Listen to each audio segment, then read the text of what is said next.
everyone. Welcome to the ADEX Pixel Virtual Expo. We're hosting this today in collaboration with the Blue Hope campaign, which was launched yesterday by the British High Commission to Malaysia. Today, we're very honored to have with us Adam Broadbent, the CEO and co-founder of ZuBlu. So ZuBlu is a leading dive travel platform where people like you and I can search, compare, and book, eco-friendly scuba diving and underwater adventure travel within Asia. And so Adam's here with us today to share his work in promoting and supporting sustainable tourism in the region, and what sustainable tourism the role it can play in conservation in the area. So Adam, sure, you can put it better than I do. Over to you. Thanks, Amelia. No, I think you actually put it very well. So yeah, thanks very much for the introduction. Good morning, good afternoon, and good evening, everybody. It's an absolute honour to be a part of World Oceans Week with ADEX Pixel, and to be playing our part in the change that we need. I've been very kindly invited to talk about sustainable ocean tourism, and more specifically, I'm going to be trying to talk about the role of scuba diving tourism in supporting the future of our oceans. So if I just share my screen.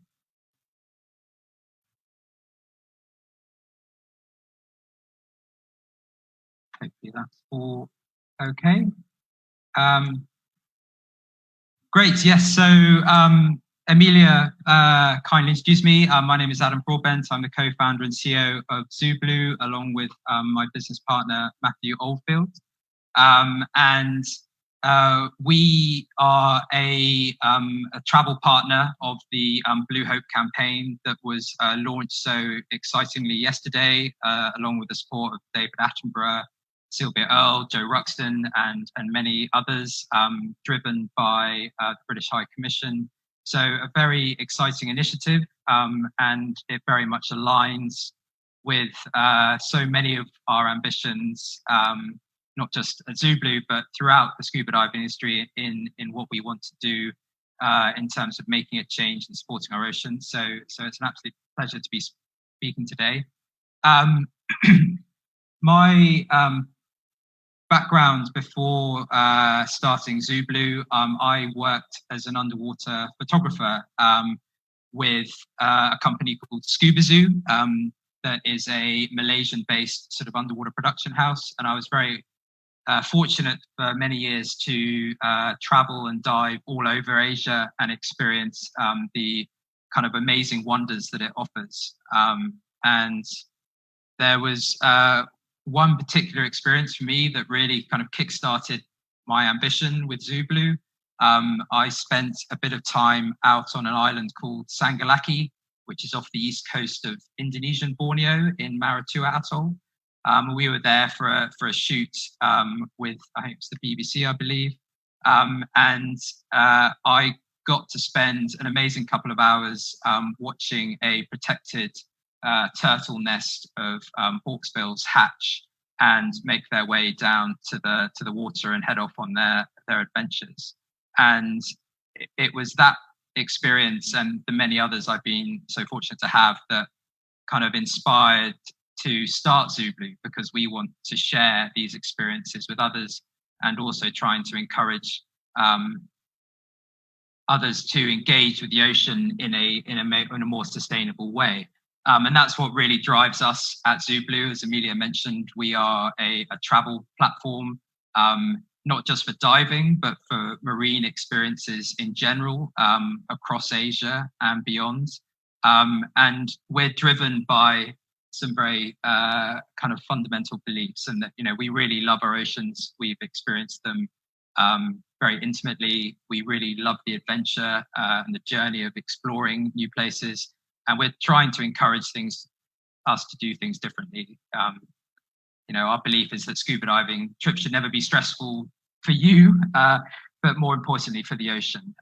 So our role that we're trying to play is to help provide that platform for people to discover experiences they can book, but ultimately go and stay with resorts, liveaboards, operators that are all aligned with that belief of trying to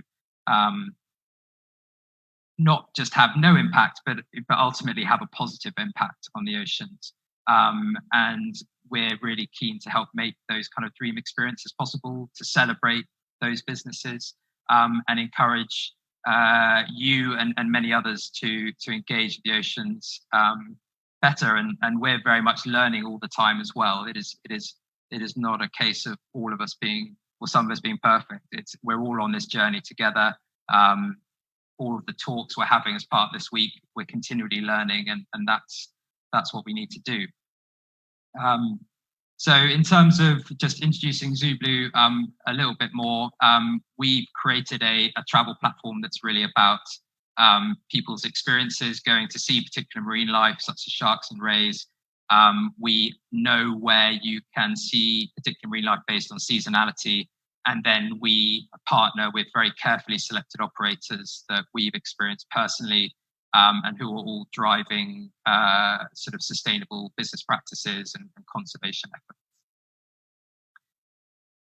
But today, we're here to talk a little bit more widely about ocean tourism and the role that we can play in supporting the future of our oceans.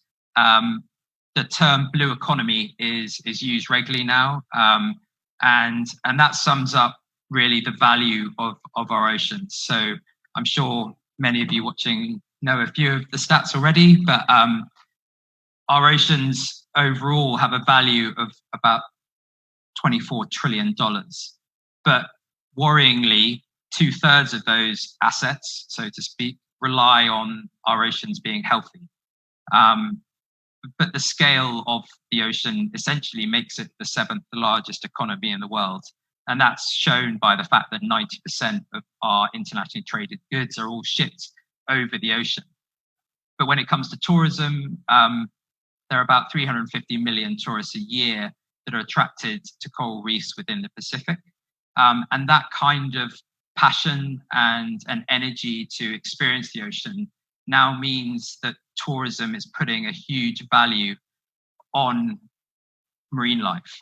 And a great example of this is that the lifetime value of a live shark in Palau is now 1.9 million. I've got a chat coming in. Perfect, that's just Amelia. Yes, so just to remind everybody, if you have any questions, either post on Facebook or in the Zoom call, and I'll be happy to answer those at the end. So yes, very excitingly, tourism is now driving a huge amount of value in marine tourism, and that is something we really need to harness and work with effectively. There was a great study done recently called the 50 Reefs Initiative. And that study was trying to identify coral reefs around the world that had high resilience and connectivity in order to repopulate other reefs. That high resilience is to things like climate change and pollution. They were also looking for reefs that had great biodiversity. So these 50 reefs are the ones that were identified as the key ones to protect in order for us to help kind of repopulate other reefs that are getting so heavily impacted. And the key thing for me that I take away from that, having been in Asia for so long, is that over half of those 50 reefs are found right here in Southeast Asia. And this is, really the heart of the area that we need to make change, we need to protect, because it is going to be the foundation of the reefs throughout the region and beyond.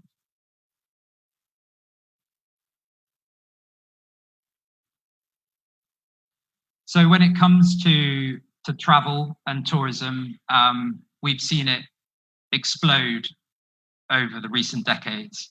And I think sort of Elizabeth Becker had a great quote for me that sums it up, is that, it has become an enormous behemoth.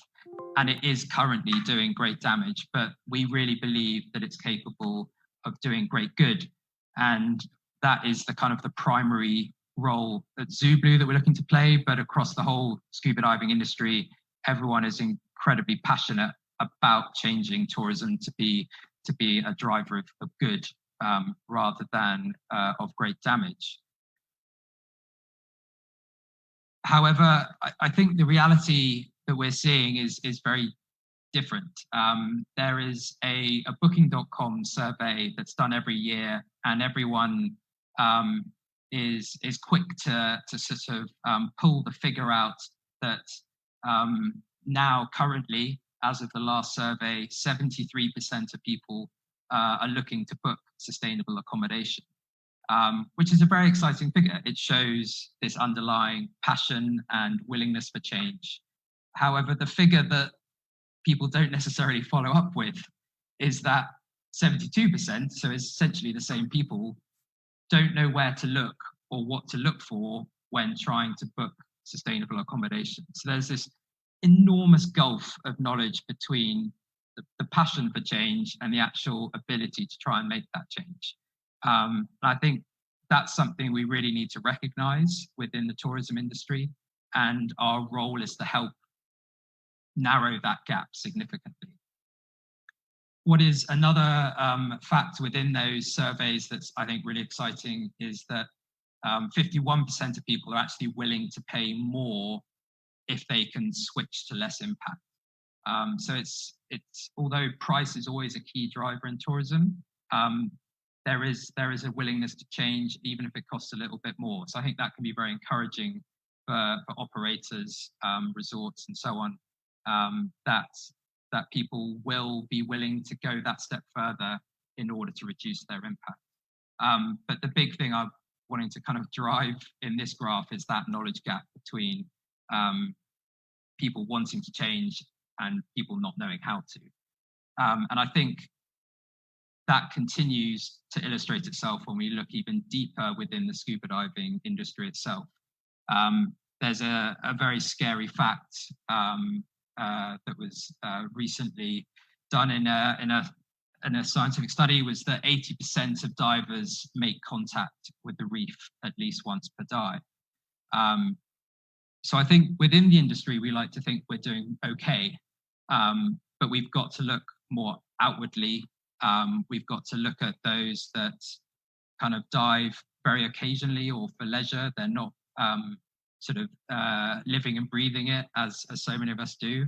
And we need to be able to help those travelers and those that are interested in engaging in the ocean. So when I look at the sort of position that we're in, there's quite a nice way of looking at the various stages of learning. And for a long time, we were very unconsciously incompetent. We weren't aware of the damage we were doing. We weren't aware of the impact we were having. And we're now moving towards stage 2, which is conscious incompetence. So we sort of know we're bad at it. We know what we're doing, but we're not very good at being good yet.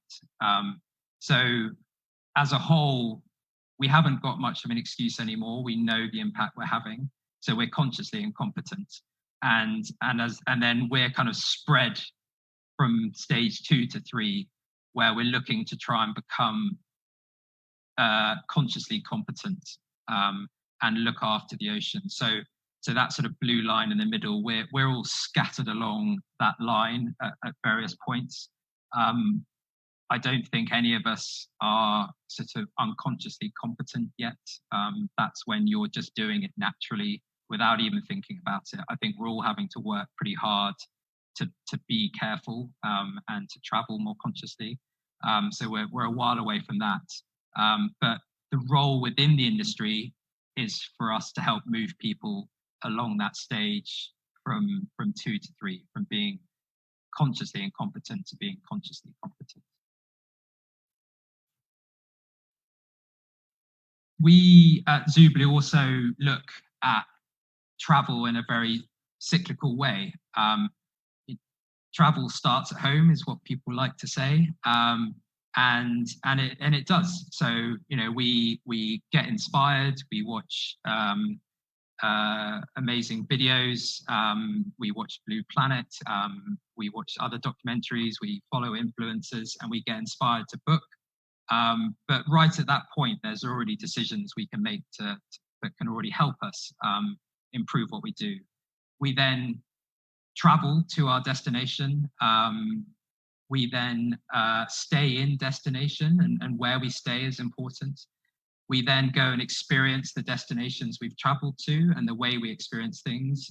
There's a lot of things we can change there as well. And then after those experiences, we share them on social media, and then maybe get our friends to come along, and then the cycle repeats itself. We then book and travel and go again. So at ZuBlu, we're looking at all of those stages and considering what our role is or what we can do on each of those stages. And I think that's the same for the whole industry.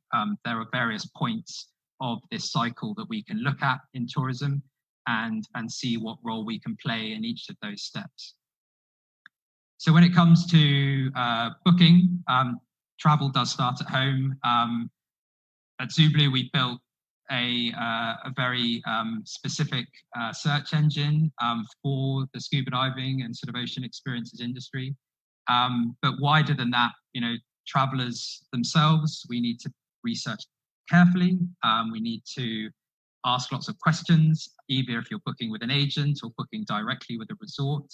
I highly recommend following lots of relevant social media channels, people like 8x Pixel and one of them, who will continually share great options and inspiration. The resorts, liveaboards themselves, we're delighted to partner with now about 400 across Asia. It is to kind of continually amplify the amazing things that you do. I was very fortunate to be part of a workshop with 8x last year, led by Greenfins, who I'll speak about in a bit. And one of the things that came out of that was to encourage more sharing, because all the little things everyone does are fantastic, and it all adds up collectively to be very powerful. And then for all of us, it's all about championing the good guys and the good girls and the good operators and kind of raising awareness of that. I think you know, the events happening across the world at the moment shows the importance of rallying together and the power of voice. So we should be sharing our insights, sharing our experiences, listening to others, and that's all part of that initial stage of finding the right place to travel to and book. When it comes to travel itself, I think I don't need to go into too much detail here. I mean, there's a lot of options now. You can calculate your footprint and offset. You know, travel smart. You don't have to travel as many times. It's better to travel for a longer trip, but do fewer flights throughout the year. You know, you sort of pack lighter, so you can pack smart, travel with reusables. When you're in destination, eat locally, don't buy marine souvenirs. The list is kind of endless, and all those small changes, each action will add up collectively. In terms of where to stay, there are just an amazing number of options out there now, and a huge number of passionate resort owners and managers, all the way down to the instructors' guides and the staff at the resort. They're all collectively working harder to improve the way that they operate and engage the oceans. It's sort of challenging for me at ZuBlu now that we're partnered and delighted to be partnered with so many. But you know, there's some really fantastic ones, such as Missoul and the Missoul Foundation. They actually established a marine reserve that has now grown to, I think it's about 300,000 acres. So that's about twice the size of Singapore. Dive resorts such as Evolution and Chenningen Divers have been incredibly progressive in the way that they operate, and been massive drivers of change within their destinations. And then there's many more, but there are so many options out there now that it only takes a little bit of research to kind of find those. And then it comes to the experience itself in our travel loop. Our belief, as we look at or kind of look towards the rebound of travel as it comes out of this incredibly challenging time, is that knowledge is the new currency and doing good is the new souvenir. We're expecting people to want to get away from the crowds, to get to remote locations. We expect people to be traveling less. So when they do travel, they'll be wanting to have deeper experiences. Those quick little city breaks for a weekend will not be happening as more. People will save up and they will look to go have a real, authentic, deep cultural experience.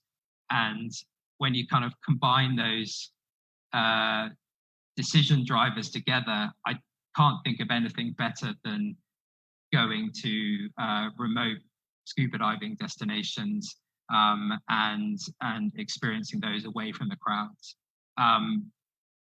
But then subsequently, while you're there, getting involved in supporting research projects, supporting community initiatives, and having an impact while you're there, and doing good being the souvenir that you take home, doing good being the thing that you're proud to post about on Instagram or social media. So when it comes to those experiences, again, there are so many out there. Just to highlight a few, the Manta Trust expeditions, which are expeditions led by an experienced Manta Trust marine biologist. They will take you to destinations, get you involved in the research, help educate you about the biology of manta rays and the threats they face and how we can support them. There are now multiple coral reef propagation programs that you can go visit and stay for a while and learn how to propagate a coral reef and support that. Examples include Ocean Gardener, which is now based in multiple resorts across Asia, and also Track, which is out in Sabah, Malaysia. So there's a huge wealth of deeper marine experiences that we can go discover and enjoy now. And I think at ZuBlu, we're trying to encourage people to do that, to go beyond just the casual rolling off the boat, spending 45 minutes in the water and coming up again and saying that was wonderful. It's great to go experience incredible marine life, but doesn't get much better than actually helping support it as well. And then the kind of the final step in that cycle of travel that I've been talking about is all of our roles individually and collectively. So the power of you is a lot greater than you imagine. You know, we are able to share our experiences and educate others with what we know. So increasing that awareness is really important. As travelers and consumers, our power as a consumer in selecting the right operators is incredibly powerful. But then also giving feedback to them about where they could improve or what didn't work. Operators are always very open to listen, and so our voices and our knowledge is very important as well. And then, as I've said about the experiences, actively participating in the sort of eco-venture opportunities that are out there, the citizen science opportunities. And there are a lot of examples about the power of one in a way, but one that was a particularly great example was Rich Horner, who filmed the Manta Point cleaning station off the coast of Bali back in 2018. That one video went viral worldwide and was a significant part of driving policy change in Bali when it comes to plastics. So amazing how one dive, one GoPro video can go so far. And that kind of really sums up the power of all of us as individuals in terms of what we can do. So going back to that travel cycle, we're looking to help create a new one where people can book wisely, they can travel consciously, they can stay sustainably, they can experience it deeply, and then ultimately share that widely. And I think all of us within the tourism industry will be looking at the various steps of that cycle to see what role we can play. So in terms of making a change, it's very much a kind of all in it together. When you look at the sort of ecosystem, it starts from the resorts and the operators on the coastline, straight to the coastal environments, beaches, mangroves, then down into the coral reefs. We as individuals enjoying it either by scuba diving and snorkeling, and then ultimately the marine species themselves, and how we're supporting and protecting them and engaging them as well. So I've just kind of listed an example of some of the people involved. There are many more, but when you kind of wrap it up in a kind of full ecosystem perspective, it is very clear that we're all together on this. One of the key people that I'd like to flag, because it helps both travelers and suppliers, is Greenfins, that we're delighted to be partnered with. Greenfins is an initiative run by the Reef World Organization, which is part of the UN. They are the only internationally recognized environmental standards for diving and snorkeling. They now operate in, I think, 56 diving hotspots across the world. They've helped train countless dive staff. They've helped educate hundreds of thousands of tourists. But one of the main things they do with their program is they work with dive operators in helping them become more sustainable. And their members on average are now reducing their environmental impact by 37%. So an incredible initiative. As an operator, if you haven't heard of Greenfins, I'd very much encourage you to reach out to them. They're a font of knowledge and inspiration. They also provide a huge amount of insight and knowledge and material for travelers themselves. So if you're looking to try and improve the way you dive, again, Greenfins is a great place to go and learn about just the small changes you can make so quickly that can reduce your impact. In terms of at ZuBlu, I've talked a little bit about helping encourage better choices and things like that. We aren't a tour operator per se, or so as a business within the industry, we are looking at ourselves slightly differently when we're trying to measure ourselves.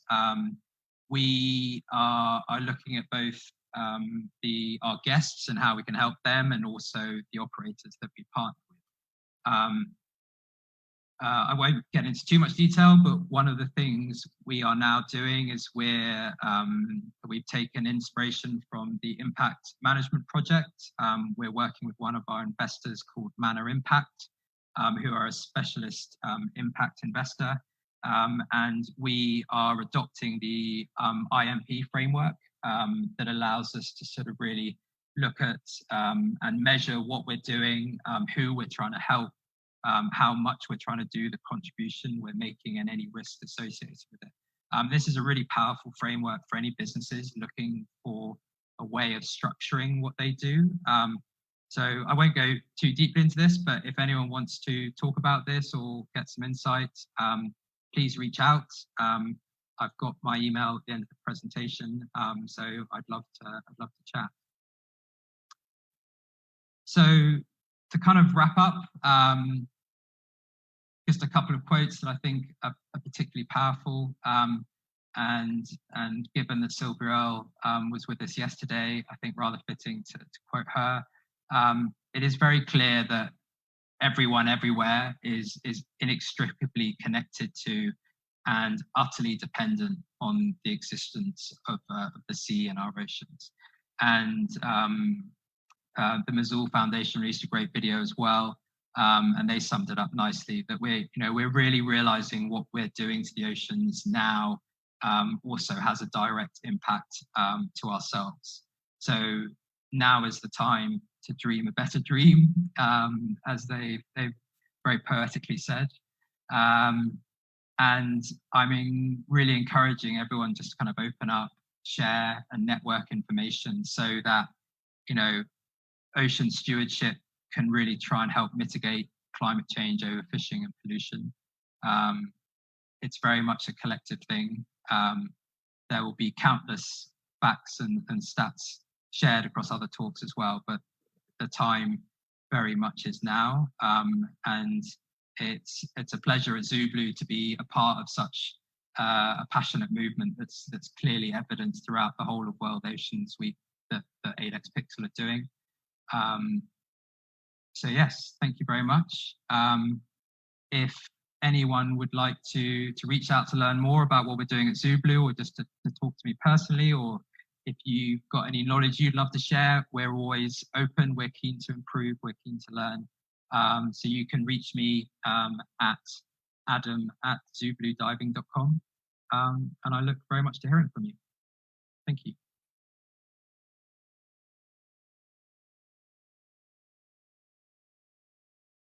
Oh, I think you're muted, Amelia. There we go. Really enjoyed your presentation. It was empowering, I think, because I felt like you were describing me the whole time, like wanting to travel sustainably, not really knowing how, and kind of wanting to vote with my dollar, but not sure who really deserves it. And so it's great that ZuBlu, platforms like ZuBlu are around to provide a bit more transparency and guidance to the average traveller who wants to do some good. Very much our goal. Yeah. So just to the viewers right now, if you have any questions, please drop them in the comments and we'll make sure that Adam answers them. Yeah. Sorry, Adam, were you about to say something? No, all good. Cool. So maybe to start off with a question from me. You mentioned that 51% of tourists or of surveyors, the people surveyed on booking.com, said they'd be willing to pay more to switch for less impact. Yeah. But do you think it's possible to travel sustainably on a budget? As in, is it always necessary that we, as consumers, pay a bit more to make sure that the operators are operating sustainably? It's definitely possible to travel sustainably on a budget. We have partners at ZuBlu that range from the budget all the way up to the luxury.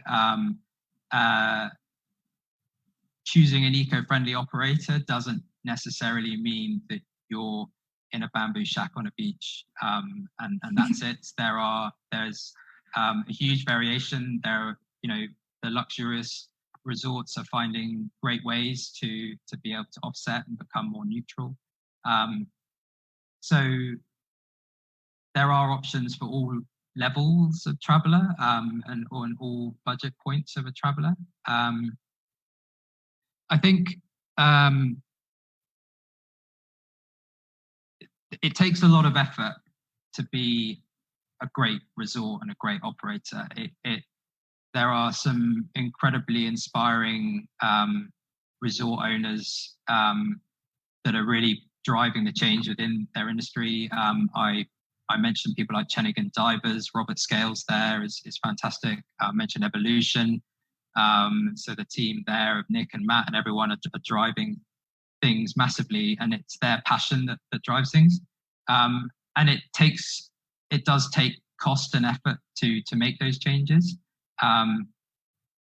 But it doesn't necessarily mean it has to be more expensive. But I think an appreciation of the effort it takes is really important, and we need to support them on that.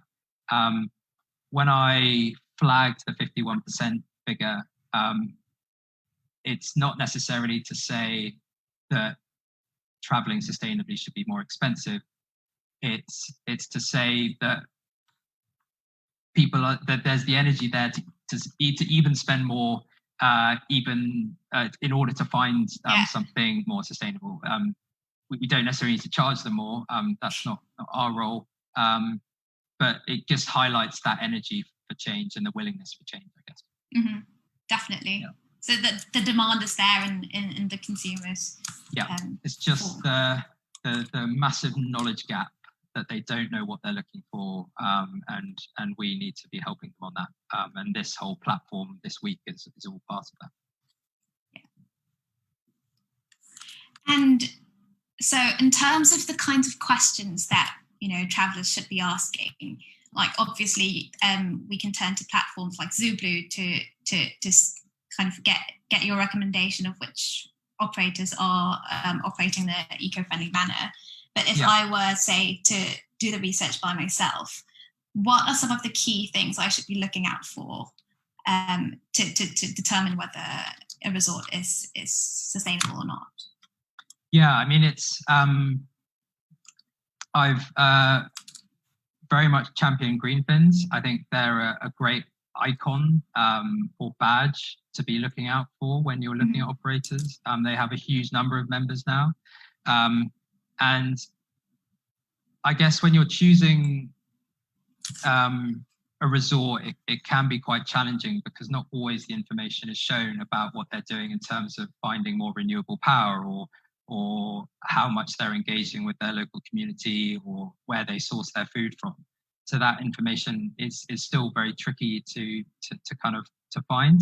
But in terms of the diving activities itself, asking about the policies that they enact, it sounds very nitpicky, but the more you ask these things, the more people start thinking about them. So,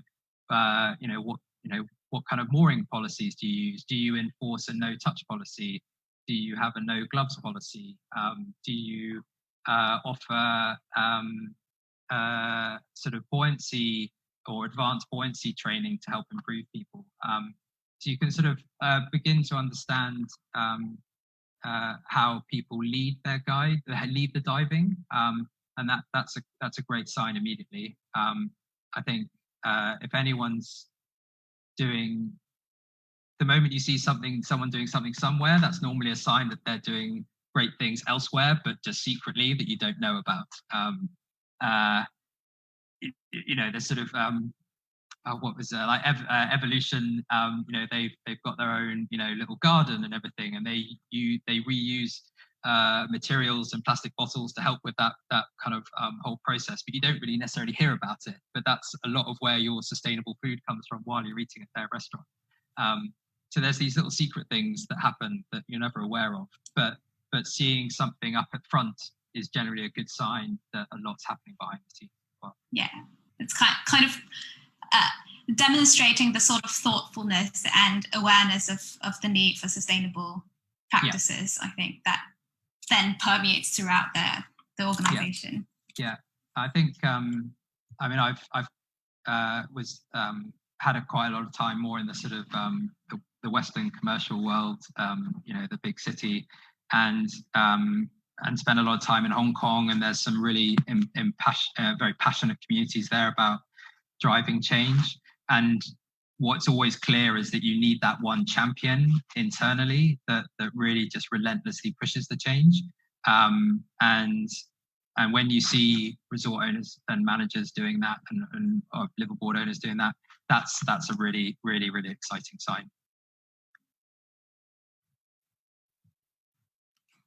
Perfect. So I think one last question for me then, and then we might wrap up to start the next session soon. Yeah, no worries. So how, you've been operating in the region for a number of years. How have you seen this kind of the shape and form of tourism in the region change over the years? Has it been for the better? I mean, obviously there's more tourism. Yeah. Has it changed? It's a bit of good and mainly bad, I think. I think we've there are certain regions that are being kind of managed very well. There are some great collectives. The resorts are forming, be it kind of liveaboard collectives or resort collectives out in Raja Ampat that are working hard together to protect those areas. Those particular regions are a bit more remote, so it's hard for the mass tourists to get there. So they've sort of thankfully not been touched by the mass tourism wave or tidal wave yet, I guess is probably a worrying word to throw in there. Tourism on the whole, though, has exploded across the region, and we can see the damage we're doing to it. I think within the scuba diving industry, we can say we're pretty good because we're the ones, or not, you know, the operators, the dive guides, instructors. They're all on the front line seeing it, but it's these sort of ancillary industries that aren't as conscious. You know, you get a lot of mass tourism with with snorkeling boats. They still use single-use plastic for all of the lunches. So you have a boat of 50 snorkelers all having their lunch on board in polystyrene boxes, wrapped in a plastic bag with a plastic knife and spoon, with chopsticks also wrapped in plastic. And those things are going on. And as much as we do from the scuba diving side of things, there's all these people on the surface who are having a massive impact as well, plus all the waste and pollution. So I think generally it's got worse, and the stats are showing that. But what is great is that there are these beacons of hope, and there are now more eco venture opportunities. There are now more and more resorts and operators that you can go stay with that are doing things consciously. So there's this light over there, and we need to kind of grab that light and raise it really high and try and get everyone to flock to that, like sort of moths, I guess.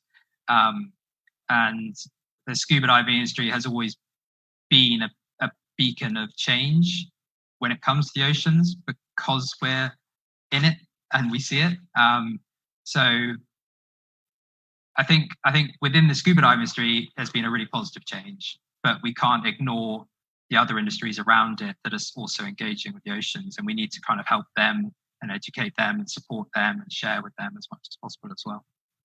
Yeah, I think it's really helping them to draw the connection between, like as you said, the lifetime value of a live shark is so much higher than of a dead one, and it's really showing them that it's financially more attractive to protect our environment in the long run. Yeah, I mean, money talks. I think there's a lot of things. There's a lot of other reasons. I mean, we're so dependent on the oceans as a species, but sometimes we need to pick up the stats that help drive things forward, and marine life is more valuable alive. Biodiversity is more important. Coral reefs, healthy oceans. It supports everything. It supports life. No blue, no green. Exactly. Yeah, exactly. Okay, well, thank you very much, Adam. It's been a pleasure to have you here today, and it's been a really good presentation. Did you have any last messages that you wanted to share with the viewers? No. I think it's always an odd situation in this kind of virtual world that we're living, where you speak to a faceless audience. So, I sort of welcome anyone to reach out afterwards.